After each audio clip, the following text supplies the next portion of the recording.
যে ভারতের প্রধানমন্ত্রী নরেন্দ্র মোদীর সঙ্গে বাংলার মুখ্যমন্ত্রী মমতা বন্দ্যোপাধ্যায়ের কত তফাৎ, যে তফাৎটা শিক্ষা দীক্ষায় এবং কোথায় কি বলতে হবে সেটারও তফাৎ। প্রধানমন্ত্রী নরেন্দ্র মোদী বাংলা সফরে এসছেন, জনসভায় ভাষণ দেবেন এবং সরকারি প্রোগ্রামে তিনি শুধুমাত্র সেটাই বললেন যেটা সরকারি প্রোগ্রামে বলা উচিত।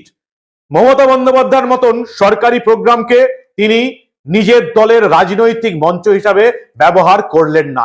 এটাই হচ্ছে ভারতের প্রধানমন্ত্রী এবং বাংলার মুখ্যমন্ত্রীর সবচেয়ে বড় তফাৎ। চোখে আঙুল দিয়ে এটা আমি আপনাদের আজকে দেখাতে চাই। ये सरकारी कार्यक्रम अब यहाँ समाप्त होगा। मैं 10 मिनट के भीतर भीतर खुले मैदान में जा रहा हूं।